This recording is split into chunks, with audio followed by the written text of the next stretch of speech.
Notre civilisation récente va vite, très vite. Nous pouvons aller presque n'importe où en moins de 24 heures et les infos circulent elles aussi très vite. C'est pourquoi aujourd'hui et sans transition, nous allons nous intéresser à l'histoire du métro parisien pour revenir à l'origine de notre déplacement rapide. En fait pas du tout, joyeux 1er avril, j'en ai rien à faire.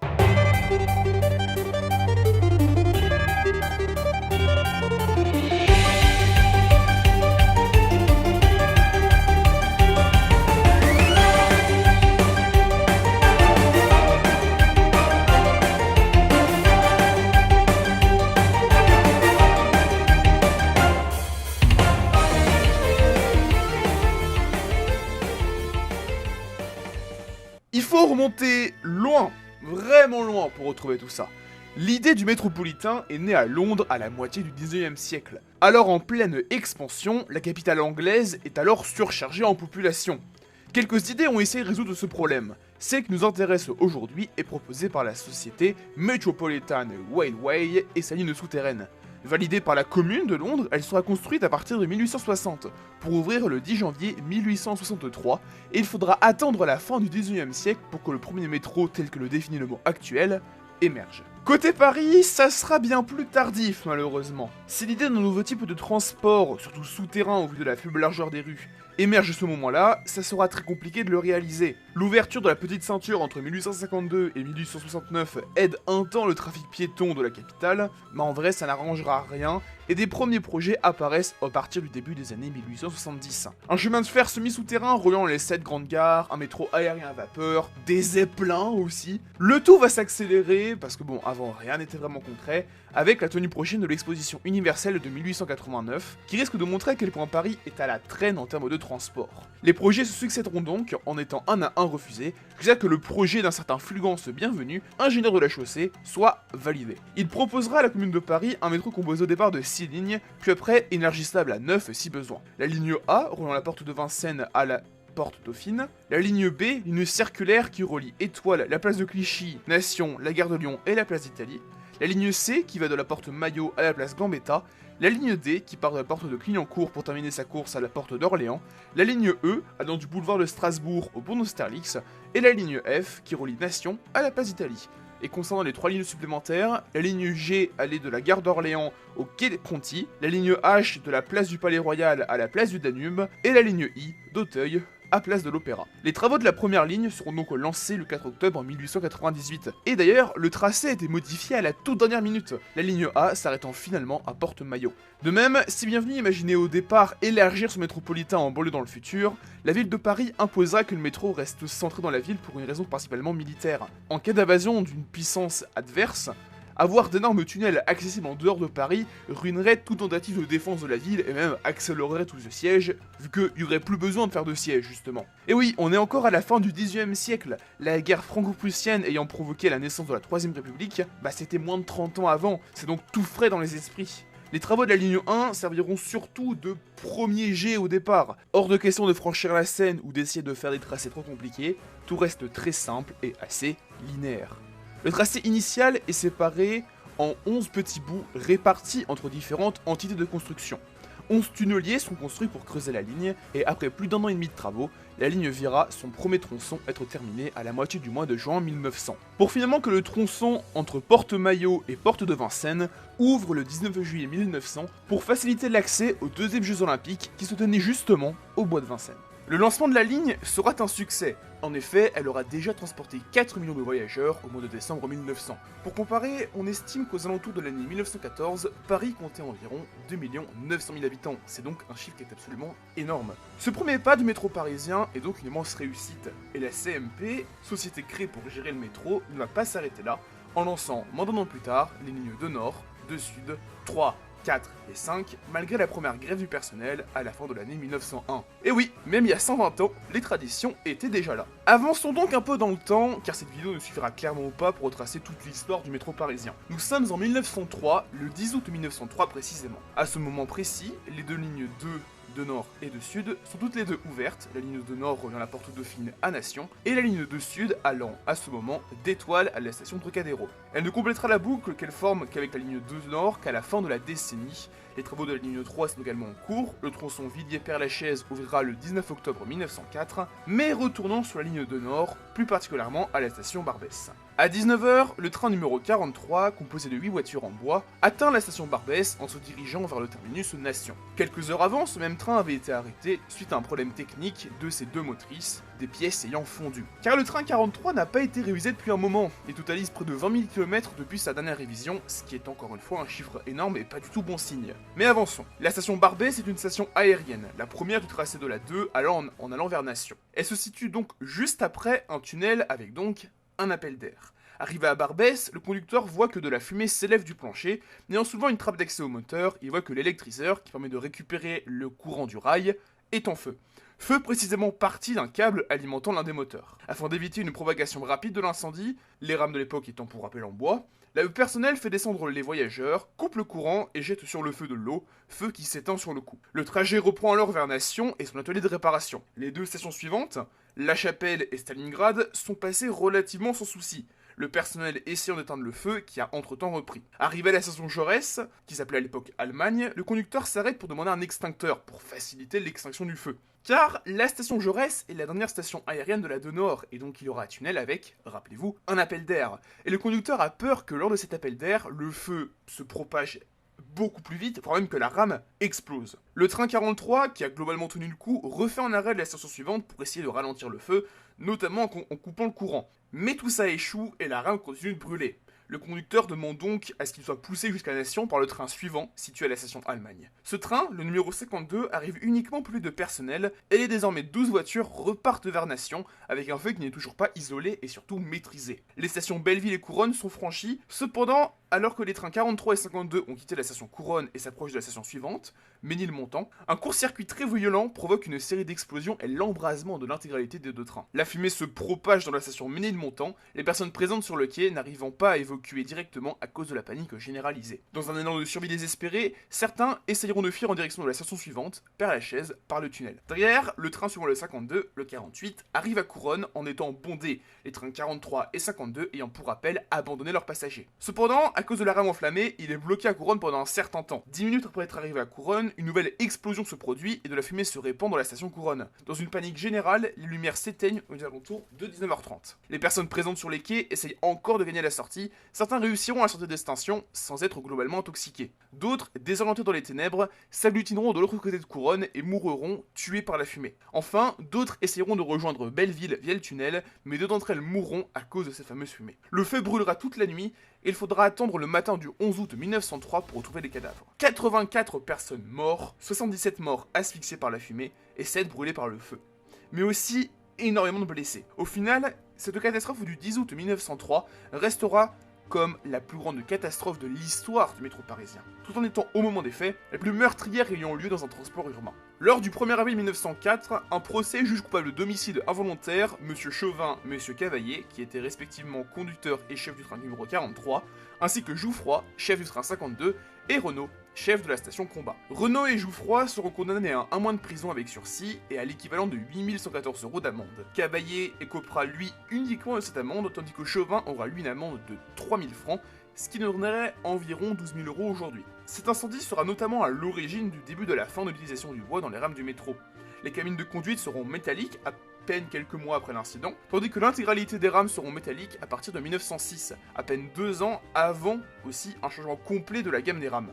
Le réseau électrique, à l'origine de la catastrophe à Couronne, sera aussi dédoublé et divisé en sections pour éviter une redite. L'éclairage des tunnels deviendra lui aussi obligatoire, tout comme l'installation des premiers blocs lumineux indiquant la sortie. J'ai choisi volontairement de parler de cet incident à Couronne, car il est vraiment quelque chose qui a marqué l'histoire du métro parisien et qui a préfiguré de nombreuses choses. Je pense qu'à ce moment-là, le réseau, notamment la CMP, ont vu que bon, il pouvait se passer des conneries, et c'est pour ça qu'on a vu les premières grandes mesures de sécurité, notamment avec ces fameux blocs lumineux qui sont toujours très présents, ou le fait que, encore aujourd'hui, les stations de métro soient très lumineuses. Avançons encore dans le temps pour s'arrêter le 3 avril 1905.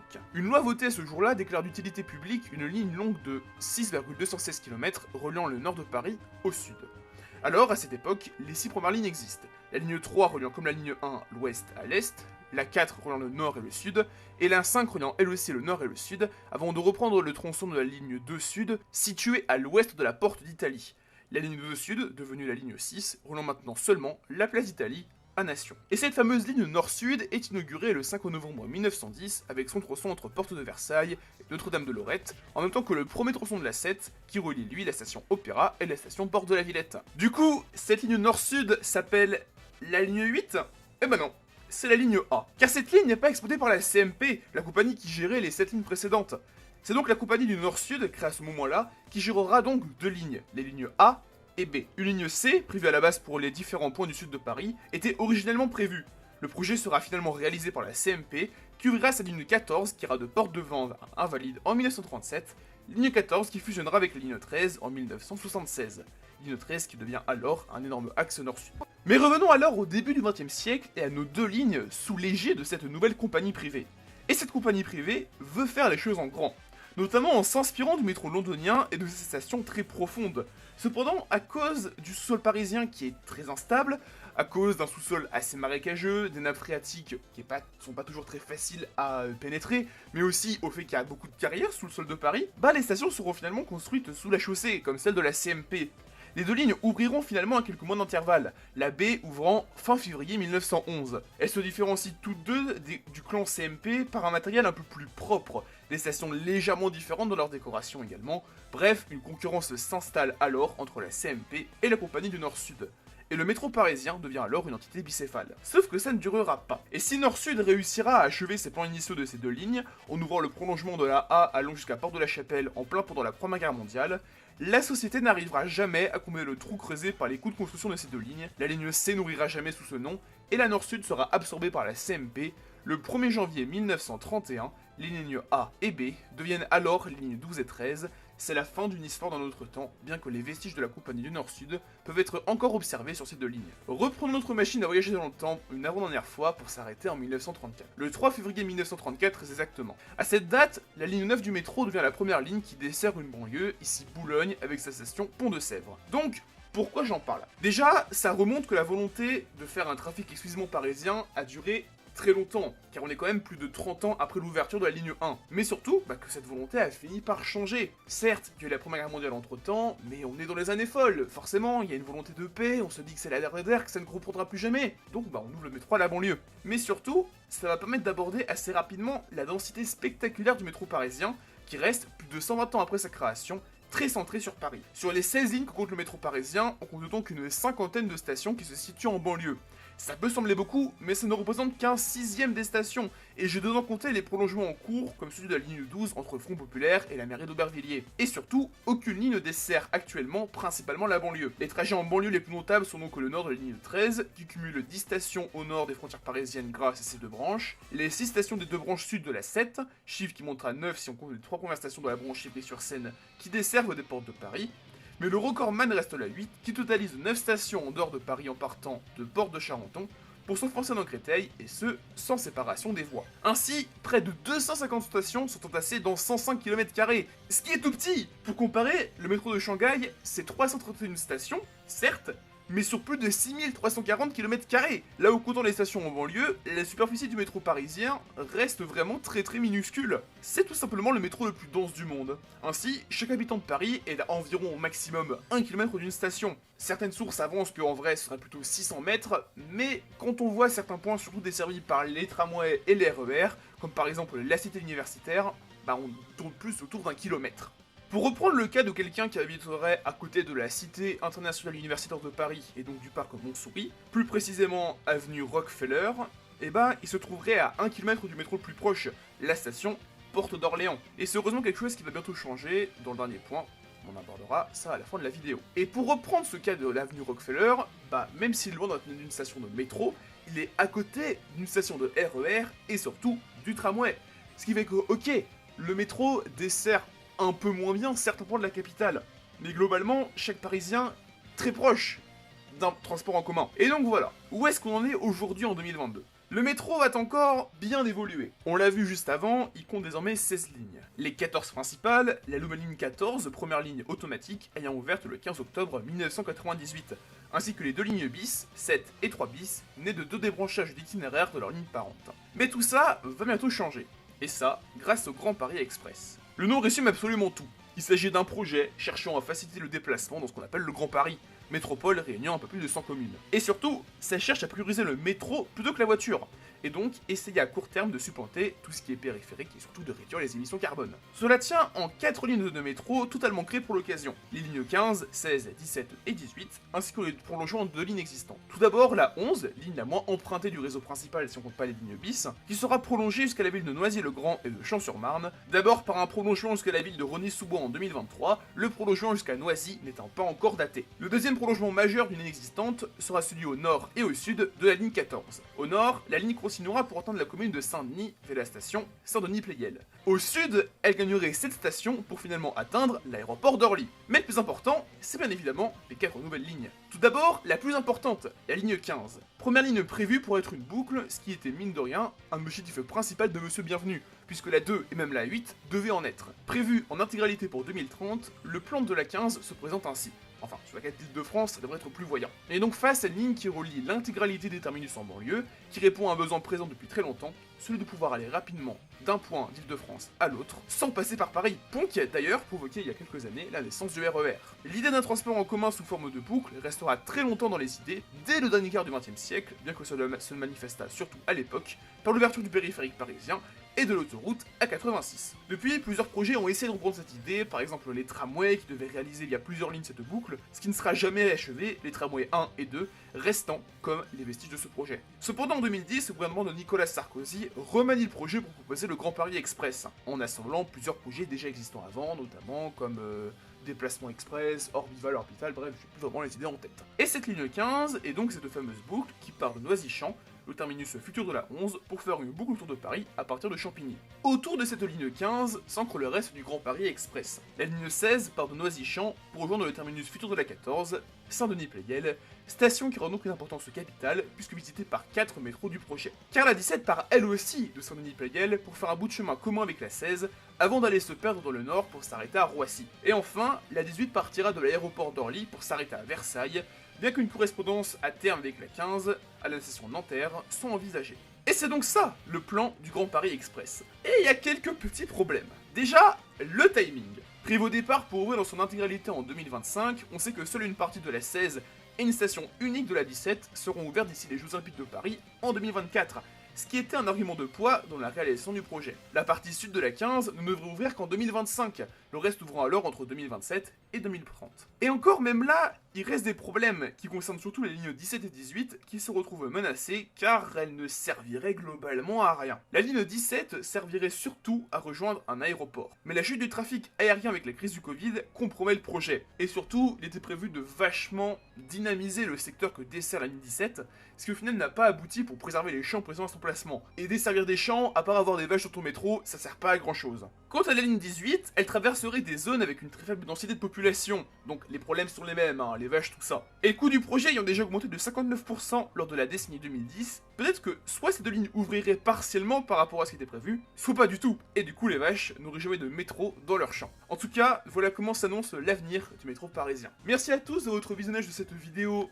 vraiment très spéciale, un peu troll sur les bords vu que c'est pas du tout les sujets que j'aborde à la base. J'espère quand même que vous aurez pu apprendre certaines choses.